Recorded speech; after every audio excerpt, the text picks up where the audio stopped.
Essa mensagem é para você, mercenário da fé. Você que tem mudado os princípios e os fundamentos da santa palavra de Deus. É verdade que nos tempos de hoje nós vemos tantas pessoas enganadas, movidas por desejos mundanos, aonde são presas fáceis para homens que são verdadeiros mercenários da fé.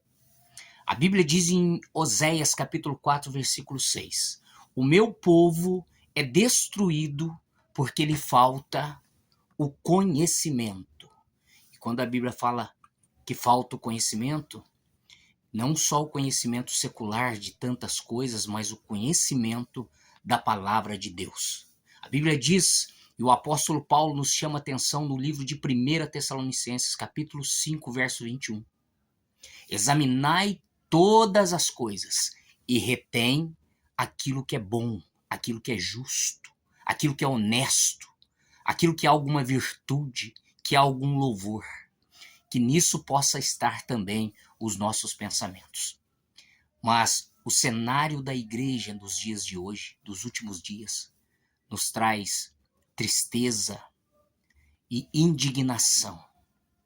Nos traz indignação e aqueles que são chamados segundo o seu propósito, como diz em Romanos 8, 28, que todas as coisas cooperam para o bem daqueles que amam a Deus, que são chamados segundo o seu propósito.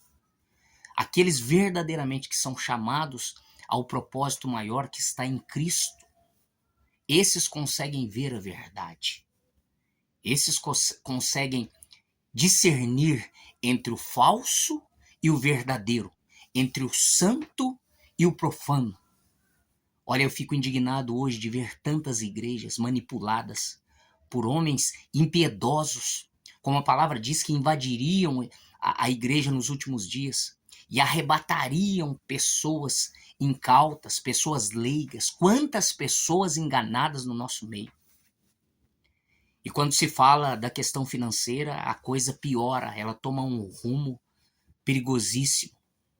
A Bíblia diz em Mateus capítulo 10, no verso 8, que de graça recebeste, de graça também daste.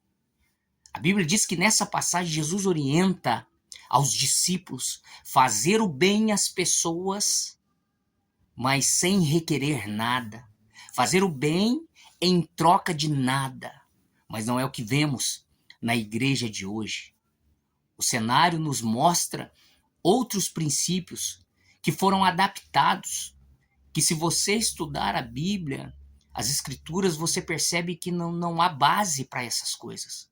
A Bíblia diz em 2 Coríntios, capítulo 9, versículo 7, que cada um contribua segundo aquilo que propor no seu coração, não com tristeza, mas Deus ama quem dá com alegria, de forma espontânea. Hoje eu vejo grandes igrejas que têm condições de abençoar o povo, mas a gente olha e percebe que o cenário ele é diferente. O cenário é apenas venha a nós, me dê o que você tem, faça um voto e entregue tudo.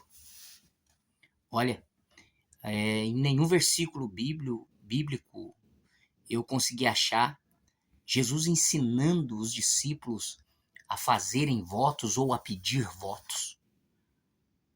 É hora que no Antigo Testamento a gente encontra votos, mas na graça, nesse período a qual nós temos acesso ao Pai através do sangue redentor de Jesus Cristo. Então hoje, este momento dos últimos dias nos traz preocupação. Porque no livro de Timóteo, 2 Timóteo capítulo 3, diz que nos últimos dias os homens seriam avarentos, egoístas, caluniadores, não teriam afeição própria, amariam mais os prazeres do que a Deus.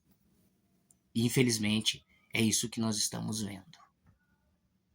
E eu chamo a sua atenção nesta noite para, de alguma maneira, se indignar. Você não pode se conformar com esse sistema. Nós precisamos nos levantar Certa vez alguém me perguntou: Deus está na igreja? Deus está dentro desses grandes templos? E eu falei para ele: olhe para as Escrituras, olhe para aquilo que Jesus disse. Em certa passagem, Jesus disse o seguinte: aquele que amar o Pai, eu e ele faremos morada nele. Aquele que amar o Pai, seguir a sua vontade, Jesus disse: eu farei morada nele. Então, o Espírito de Deus, ele habita dentro de mim, dentro de você. E o Espírito da sabedoria que vem do alto está em nós. E a Bíblia diz em Colossenses capítulo 3, no verso 1, buscai as coisas que são do alto e não as que são da terra. Porque a sua vida está escondida em Cristo Jesus. Existe um Cristo escondido que as pessoas não conhecem. Existe um Jesus escondido que as pessoas não fazem ideia de quem ele seja, de quem ele foi, de quem ele é. Mas a Bíblia deixa claro de quem ele foi. Isaías capítulo 53 diz que ele foi o cordeiro que foi levado ao sacrifício. Ele não tinha uma beleza, ele não tinha atrativos. Mas em Isaías 53 a Bíblia descreve ele dando a sua vida por mim e por você. Diz que ele foi pisado, ele foi esmagado pelos nossos pecados. Diz que ele foi humilhado, diz que ele foi cuspido, que ele foi algemado, diz que ele foi preso, diz que ele ficou em silêncio, diz que ele só falou a verdade. A Bíblia diz que existe um Cristo escondido que não faz barganha com as pessoas, que não vive por troca de interesses. A Bíblia diz que existe um Cristo escondido que se compadece da minha e da tua tristeza. A Bíblia diz que existe um Cristo escondido que quer pegar o seu fardo. E ele diz assim: vinde a mim todos vós que estáis cansados e oprimidos, e eu vos aliviarei. A Bíblia diz que existe um Cristo escondido, qual muitas pessoas não conseguem ver, não conseguem entender. É aquele Cristo que abraçou a morte, abraçou a cruz, para levar o meu e o seu pecado. A Bíblia fala sobre este Cristo escondido. E eu venho nesta noite chamar a sua atenção, para que de alguma maneira você possa receber esse Cristo verdadeiro, fiel e justo. Vivemos dias caóticos, onde a apostasia tem tomado conta, o esfriamento espiritual, o afastamento da verdade. Então eu convoco as pessoas que assistem a este vídeo a entrarmos em um consenso e levantarmos um clamor e uma batalha espiritual para que as pessoas consigam enxergar a verdade antes que seja tarde, pois o tempo ele se abrevia. E a Bíblia diz que se esse tempo não fosse encurtado, nenhuma carne se salvaria. Nós vivemos tempos escuros, de densas trevas, mas eu sei que existe um Deus poderoso que morreu na cruz há 2000 anos atrás, há mais de 2000 anos, por mim e por você, para que nós pudéssemos ter vida e vida em abundância. Olha, é hora de abrir os olhos. A Bíblia diz que o homem natural não consegue discernir as coisas espirituais.